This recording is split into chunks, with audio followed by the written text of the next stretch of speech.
So I'm hoping that you guys are able to understand these games, even though, okay, 2400, okay, we're playing him again. I don't mind that. He's a good opponent, so that's totally fine with me. We can rematch.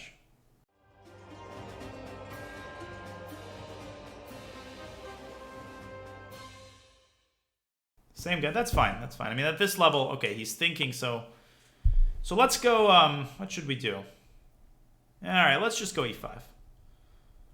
Let's see if he plays a Rai Lopez on us, and then I'll be able to demonstrate how I play against the Rai Lopez. He does. Okay, so, well, the funny thing is I'm tempted to play the Berlin, and I'm tempted to show you guys a little bit about the Berlin, because a lot of people are very intimidated by the Berlin, and you shouldn't be intimidated by it. So I know people are rolling their eyes at it, but let me demystify a little bit for you guys why the Berlin is so popular, what makes it so good. Okay, he plays anti-Berlin, he plays d3. d3 defends the pawn, that's the anti-Berlin. And here, the good thing for black is that I actually can... So this bishop on f8, okay, knight c3 is uncommon. Generally, you want to leave space for the pawn to go to c3. So here we're just going to develop our pieces. Nothing new under the sun. We're just going to play bishop e7 and castle. And after the game, I'll give you guys a little bit of a rundown on the Berlin. So he tries to do the same thing I did in the previous game. Okay, but bishop e3 is inaccurate. He should have followed this up with d4. This is too slow. How can we make him regret this? Well, d5 is decent, but c5 is a buzzsaw Russian. Okay, stop d4 permanently. These are what we call the vampire teeth. I think we formulated a new term. Someone in the chat did. Vampire teeth are super effective at stopping something. And now we can simply develop our pieces without fear of him opening up the center. What are the plans in this position? Well, we have one very classic plan in these positions, which is to... Well, we have the two... Let's think about it this way. We have the two bishops, which means, in general, it would be good to open up the position. So eventually, what kind of move may allow us to open up the position? And be careful, because the move d5 is way too weakening. Way too weakening, because e5 is going to fall... So the move is going to be f5. f5, ultimately, we are going to prepare to open the f file. But, and this is what I want people to understand, we are not going to hurry with this. First, I want to complete my development, okay? And in order to complete my development, I want to bring the bishop out to e6. But if we bring it out immediately, then he's going to play knight g5. So what seems to be a good, measured, healthy move? h6, yes. That's also a good standalone move. So that's the logic. We're going to develop our bishop, and then we are going to move the knight and play f5. In addition, we create an h7 square, which could be used by the knight. But let's not even rush f5. Let's see what he ends up doing. Okay, can we make any other improving moves before we move the knight away? Because it's a good idea also to consider the drawbacks of moving this knight away. If you think about the drawbacks of moving this knight away, yeah, queen d7 is a good move. One of the drawbacks is that it weakens the d5 square. So I like the move c6. Knight d5 is not that dangerous because we can take it, but why not reinforce it with a pawn so we really don't have to worry about it? h6 is not that... No, h6 is not weakening. That's only one small move. He's castled on that side of the board, so we don't have to worry about him going nuts with g4. Okay, this is... He's grabbing space, but that's all he's doing. Okay, now we can play queen d7. We can connect the rooks, but we can also get on with business. Let's, guys, let's get on with it. Let's move the knight away and play f5. I think we've done enough. The reason I didn't play queen d7 is because I anticipate a future. And I want you guys to tell me what the nicest space for the queen is now. We've done this before in when we play f5, a passageway opens up for the queen. And this passageway is queen e8, queen g6. Okay, so we can play f4 and attack King's Indian style, but I don't see necessarily a reason to do that quite yet. We can also go queen e8, queen h5. Yeah, bingo. So we're trying to be flexible here. Knight h7 is also... Well, we keep the knight near the center. I think that's the bottom line. Okay, so let's get the queen into the game. We are not committing to anything here. I will... Okay, so he takes. What should we take with? And actually, this is not a trivial question. But, I actually like taking with the bishop. And the reason why is a very specific one that I will explain after the game, because we don't have much time. Actually, he's threatening g4, so he's defending super well. We are going to play now the move. Let me think. This is not easy.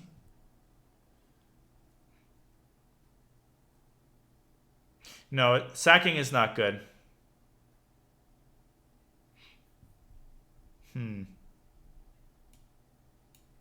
Okay, let's drop the bishop back. Let's prevent g4.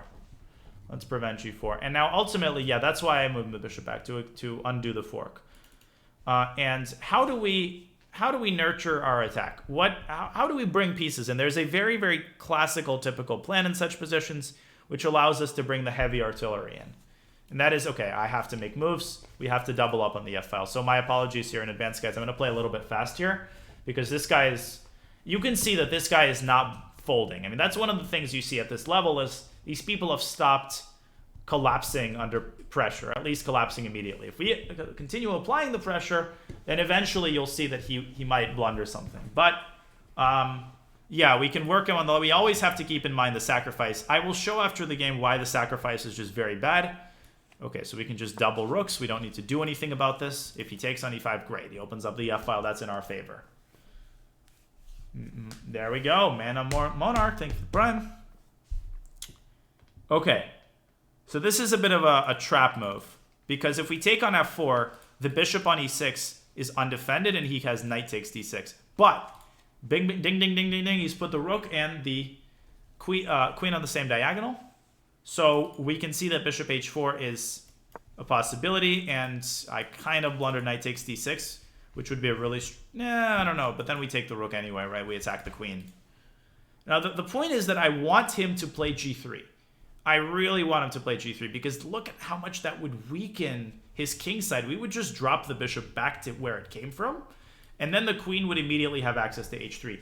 One of the key properties of any attack is this ability to introduce forcibly weaknesses in your opponent's position. He's got a very five-head move. Let's see if he plays it. That move is queen to e2. Okay, so he does sacrifice. Now we do have to move the rook out of the range of the knight, so let's go rook f6, maintaining the connection of the rooks. The rook could also swing, as it will, to g6. Now the rook repositions on another very nice file. Okay, that is a pawn that we are going to take to now open up the f-file. Now that we have an extra exchange, it makes sense to open up files, right? Okay, now it is a simple matter of improving our piece placement marginally until we find an opportunity to capitalize. Now we do want to trade stuff, right? I don't mind trading stuff. Now, let's shift the rook over to d6 and attack this newly created weakness. And let's dial the queen back to g6 in order to immobilize the rook. And let's blunder a pawn while we're at it. Okay, now I got to focus a little bit. We've got not a lot of time. Much, much better here for black. I should be able to win this game. But I want to make sure that I'm not losing this one on time. Yeah, I'm giving up a little bit too much here. Yeah, this is not great. My technique here wasn't very good. So let me just try to pull this one out, guys.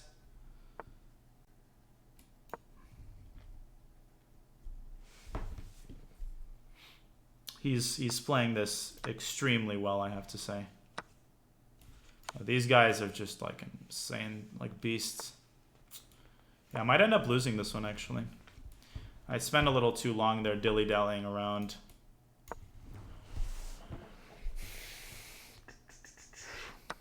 Oh my god, I'm blundering. I'm out of gas completely. Just blundered a rook. Yeah, I'm gonna lose this one. Sorry, guys. That was my very bad technique.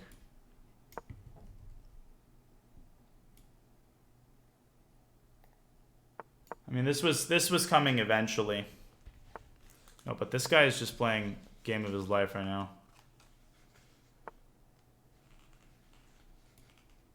Oh, and oh my god, I blundered mate too. I didn't mean to make that move. Okay. Yeah, he picked up the pace after getting very bad position. Yeah, very nicely done, what can I say? Yeah, I wonder who this guy is.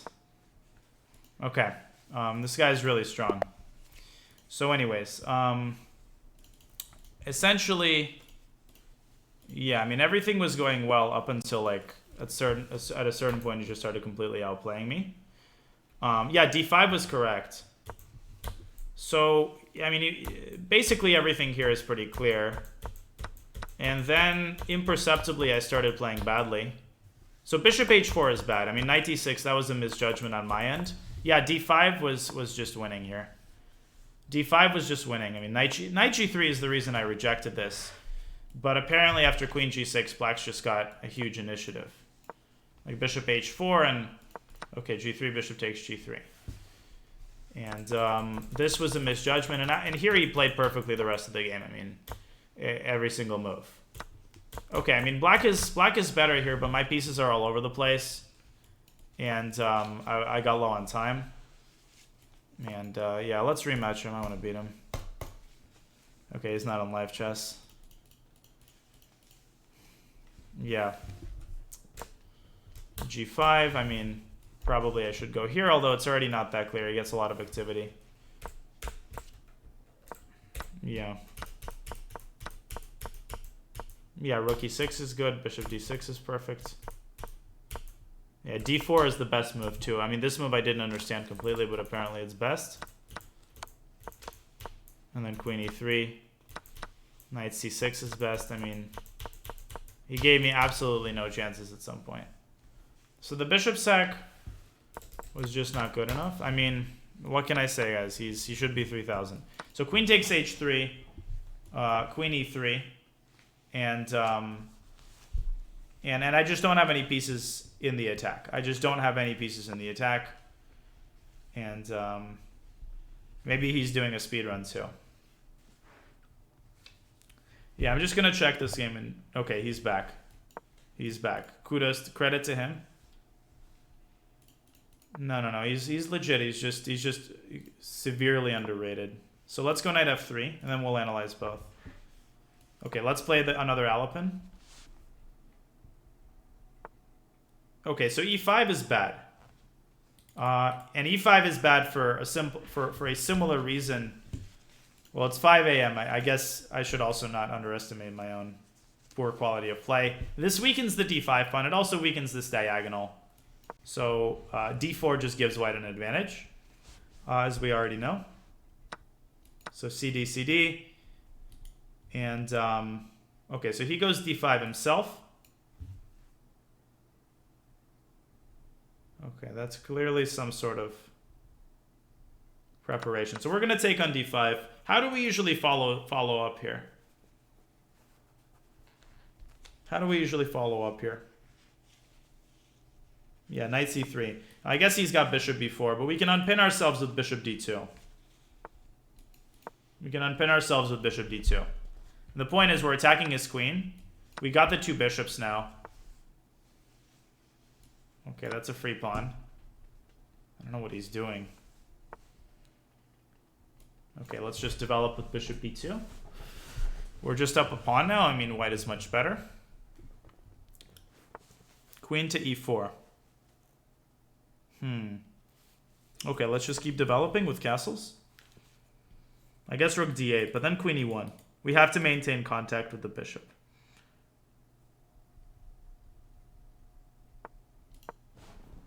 Okay, queen e1. We're up a pawn. We just need to untangle ourselves. He's super active. Yeah. He is very active here. So how should we untangle ourselves? What do you guys think?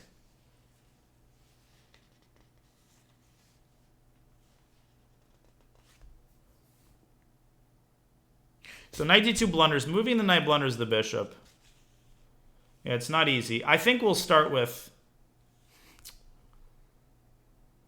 Yeah, he's a very tough opponent. We should probably focus. Bishop d1. Let's play bishop d1. Let's get the bishop out. Because that bishop was the source of my problems. The bishop was very poorly protected by the queen. Okay, so he takes the queen. That lightens the load a little bit. And now we get an endgame where I have very weak pawns all over the place, but I am up a pawn. So this should be winnable. Let's go h3. And now let's go bishop c2. Or maybe bishop b3 is a better idea. Contesting this bishop. Okay, rook d3. We need to defend this pawn. Rook ac1. Okay, bishop h3, we have bishop c4.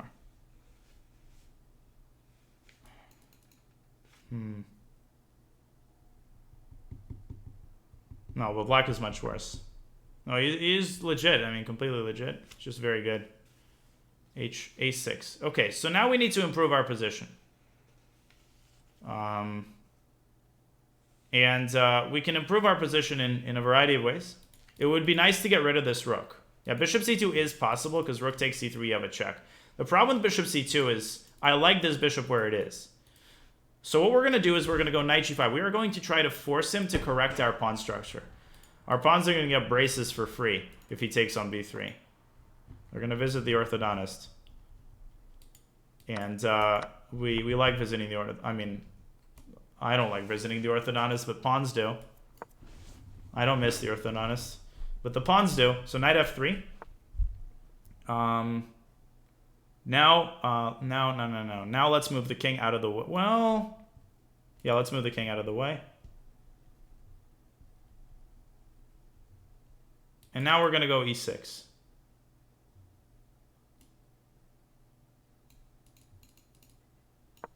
Now we're going to go e6. Yeah. Well, I have nothing to smile about. I lost that game. Now we're going to open up the bishop.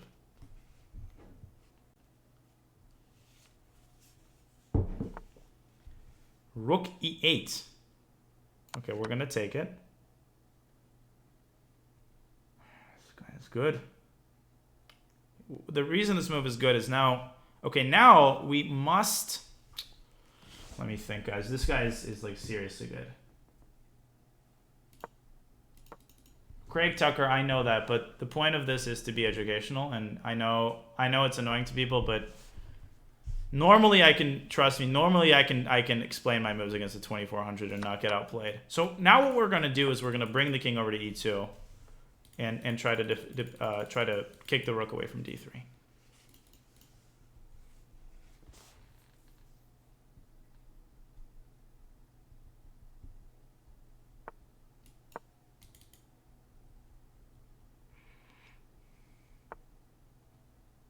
King e8 is an odd move. I don't really understand it. Now he gives us a chance to bring our king in.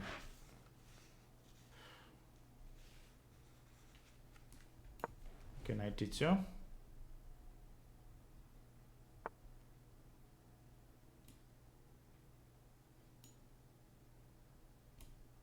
Okay, rook a1, rook a4. I'll analyze both the last games.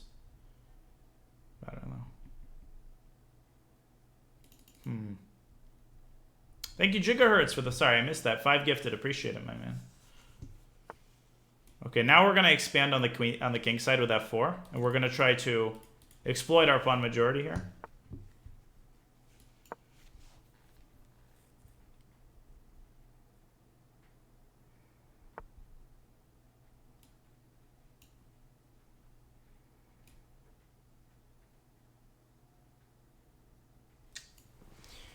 I mean... Very strange. I mean, it's just, I'm having a very hard time, like, making progress against this guy. Okay. Defend the pawn.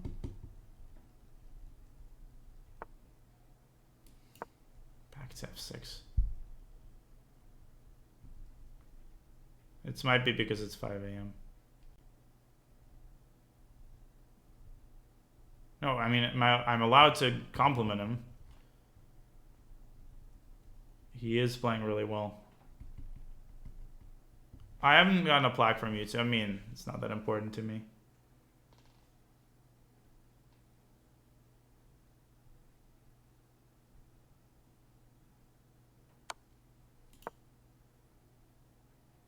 Why compliment somebody on good play?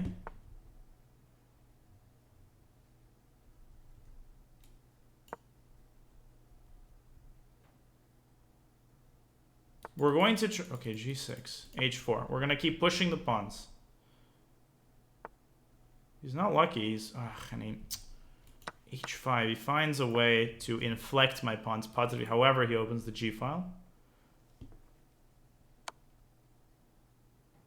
Okay, now we're going to tuck our king over to c2 in order to buttress... okay, this one, yeah.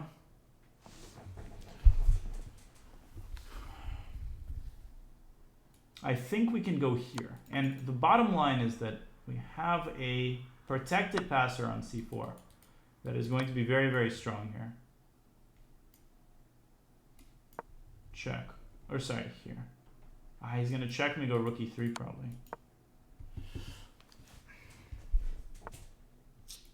Okay, we need to win this pawn, otherwise he gets connected passers.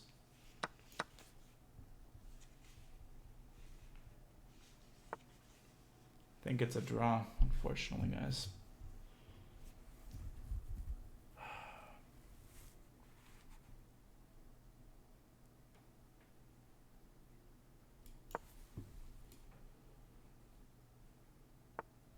Oh, this. Oh my god. Now I'm probably like worse.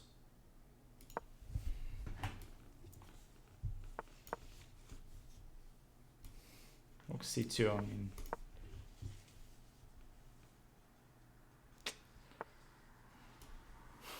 Yeah, I'm worse. Now I'm losing probably. Although it's not clear. It's not clear.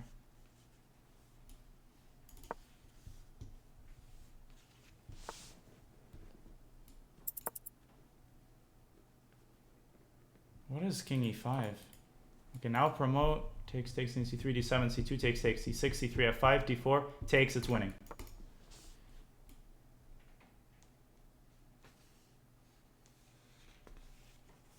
No, it's winning now. Okay. I'm not implying anything, but this guy is very odd. I mean, it intersperses... yeah, that's a very strange move at the end. To not approach the pawn. So let's look at the games, guys. I won't stand for any accusations. You know, the thing is, it's a very tricky situation because, again, I always like to say this, ex-Nido. Imagine that you were him, and, okay, perhaps you're good, your rating doesn't reflect your strength, and then you watch the stream and you have, like, 50 people cheating, and you didn't cheat. You just have this style, and you just played well. That kind of ruins your day. So I don't want to ruin this guy's day. Now, I'll be transparent in saying that what is odd to me is the fact that there is a huge delta between some of the moves he makes are terrible, absolutely terrible, like not characteristic of a 2400 at all. And then there are other stretches where he plays extremely well, but that doesn't mean anything, and that's certainly not grounds to conclude that he is cheating. And that's just what I want to make clear. So I get that people are not trying to be disrespectful, but this is not called evidence. That's just something that's odd. Okay. So in this first game, right, for example, this move bishop e3 is just bad. I mean, d4 is the whole idea of taking on c6. That's the whole idea of taking on c6. So by playing bishop a3, he allows us to establish vampire teeth and stop d4. I guess vampire teeth can be good. To be fair, guys, let me make a couple things clear. Since we're on the subject, I don't mind sharing some thoughts on it. Here's the thing. People cheat for a variety of reasons, and you cannot... Accuracy is a very bad indicator of whether someone is cheating. There are cheaters who plug every move into the engine. Those are the most obvious ones. There are also cheaters who will play, you know, a stretch of the game with an engine, then they'll turn the engine off, and they'll turn it back on again, or they will turn it on when they get frustrated at having a bad position. There are also people who try to disperse suspicion by playing the occasional blunder, or they will deliberately make a horrible move here and there, precisely to disperse suspicion. That is what makes some cheaters so hard to catch, because it's a very fine line. You also don't want to falsely accuse people. I think that some people imply this guy fell into that category, but there are very advanced methods, and I do not have them. So in the absence of those methods, it's innocent until proven guilty. There is this, and I would call this soft cheating, where people cheat and they still maintain about the same rating. And I don't know really what is in the minds of those people, but sometimes it's out of frustration or it's the occasional crutch. It becomes an addiction, I think. Let me just check the computer here. Let me just check the computer there. So this categorical statement, no way a human plays that way. I mean, do you know every human? Do you know what goes on inside of his mind? You can't really say that. There are moves which you can say no human will play that, but you've got to be very careful before you say that.